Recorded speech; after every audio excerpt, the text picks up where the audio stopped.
Very low and very long. One of the problems for pension funds is the lack of income available on long-dated bonds.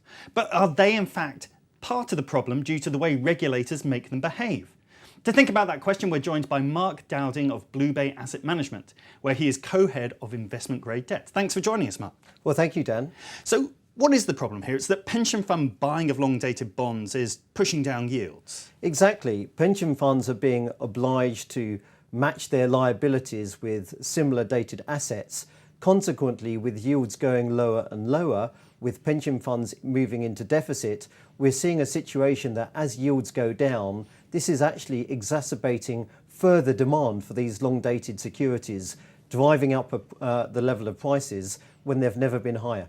So if you're a pension fund with, say, 40 years of promises to retirees, the regulator is basically saying, well, you should buy 40-year bonds to match them, or 50-year. Exactly, that's exactly the concept. And we've got a chart here which shows the effect that this has been having in the market. What you can see on the graphic here is that the level of 50-year borrowing rates has actually fallen to an unprecedented low level of 0.9% as we stand today. And this is the swap spread. So this is, I agree to give you whatever this rate is for 50 years, and you give me back the floating rate, is that? Exactly, but don't overcomplicate this. Just think of this as the 50-year borrowing cost that investors face, or in other words, savers saving for 50 years. This is the level of returns that effectively are being locked in by transacting at these low levels of yield. So less than 1% for 50 years. What does that mean? Well, this means almost that in the next 50 years,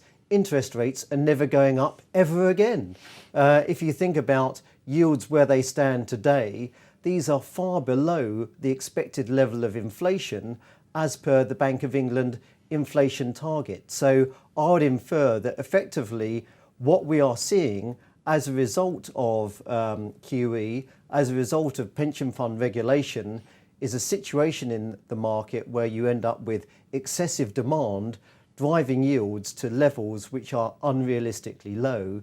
And I think this is to the detriment both of savers but also to underlying businesses as well. So what's the solution here? Do you stop forcing pension funds to buy this sort of debt? Essentially, I would infer that if you capped or set a floor rather for the minimum level at which you were going to discount those liabilities, you would actually reverse some of these problems.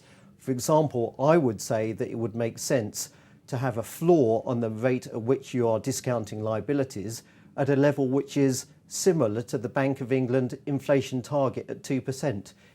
Well, hopefully something will be done. Thanks a lot for that, Mark.